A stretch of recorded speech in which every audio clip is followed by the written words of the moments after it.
media has reported has generally been quite different than what people on the ground understand the facts to be. Basically, Maccabi football fans from Israel came to Amsterdam.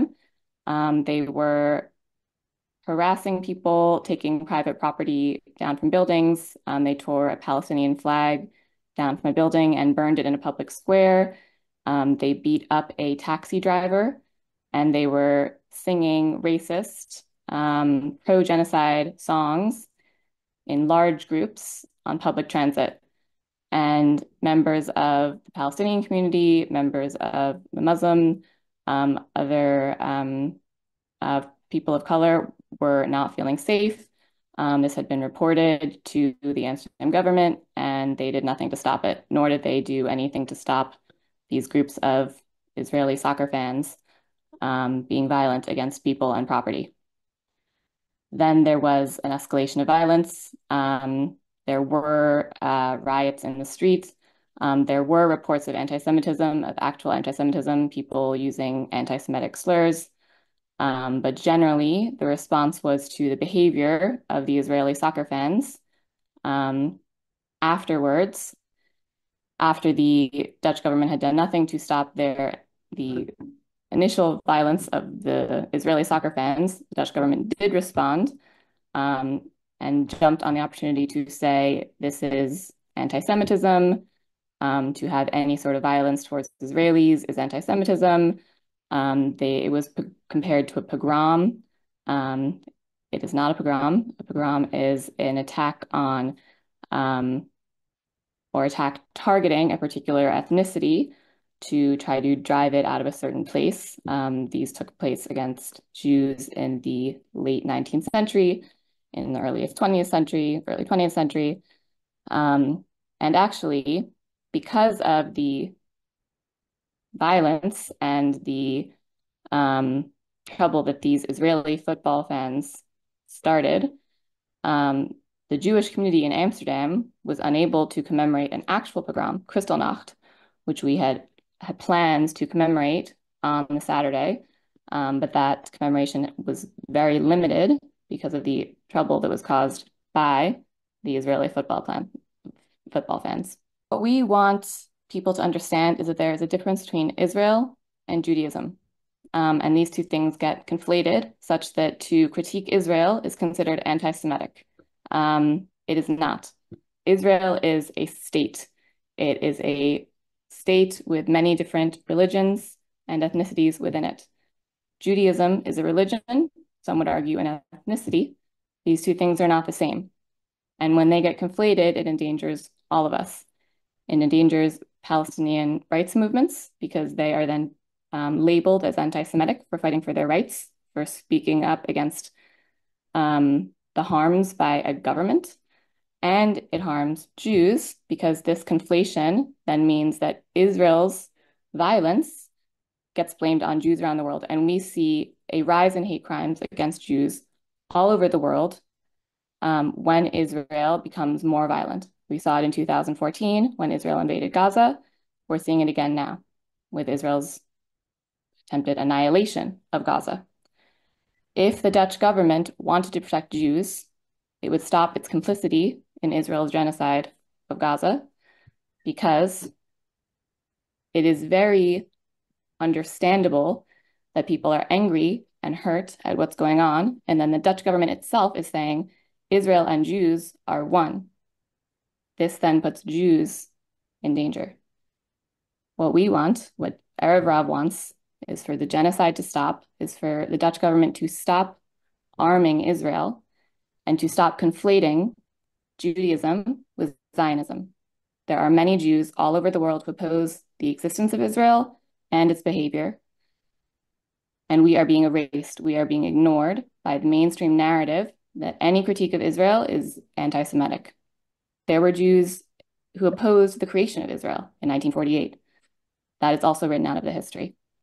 We are here all over the world to say we are against Israel and its actions. We are still Jewish.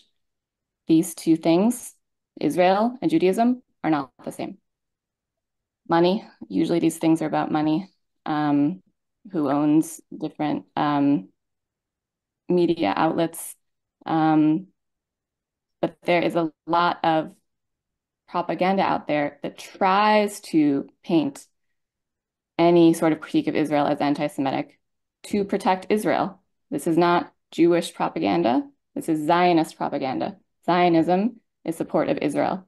So there are Zionist propaganda machines that do try to silence any critique of Israel by painting it as anti-Semitic.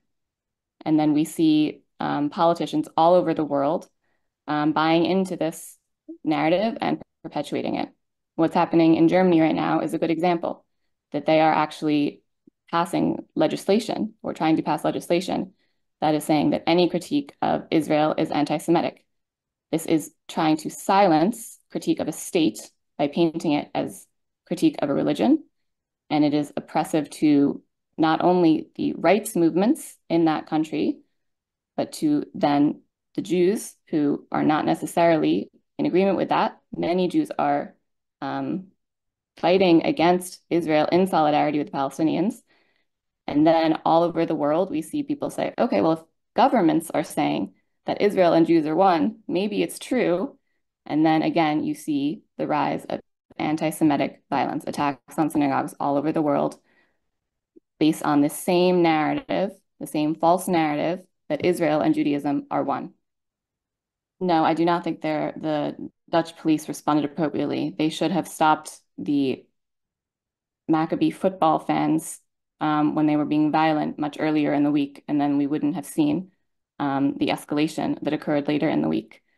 They have targeted non-Maccabi football fans for arrest, and I think a lot of people are justifiably hurt and angry at what they see as a double standard in terms of enforcement and governmental attention, who the government is willing to protect. And again, we get this narrative from the government, from the mainstream media, that Jews and Israel are one. So it wouldn't surprise me if this would lead to a rise in anti-Semitism, because people are hurt that they're being told by their government, our lives, our safety matters less than other people's lives and safety. And if the government can't even untangle Jews from Israel and Jews from Israelis, it would be very likely that there would be some sort of rise in anger towards Jews, because they're being told, again, these two things are one and the same. So yes, people are hurt, people are angry at the government's response or different response to different populations, and I can understand that hurt. Our organization did not receive any messages like that. I don't believe anyone in our organization in particular was threatened. There were indeed reports of anti-Semitic incidents of people using anti-Semitic slurs. That is all true. And I think, look, a lot of Jews would feel triggered, especially on the eve of Kristallnacht, an actual pogrom that took place in 1938 against Jews in the Netherlands. When there's violence in the streets and it feels like they're being targeted, especially with these anti-Semitic slurs that they've heard are being used. But no one I know was actually targeted. No one I know was feeling like unsafe to go out. And no one I know has been the victim of anti-Semitism by Palestinian or any Arab in the Netherlands. I do have a friend who was the victim of an anti-Semitic incident about a year ago. He was walking in a pro-Palestine march holding a Jews Against Genocide banner, and two people called him a Jewish pig. Those two people were Dutch. Those two people were Dutch men. Generally, in the Netherlands, the anti-Semitism comes from white Dutch people, and this narrative that's coming from Palestinians is false.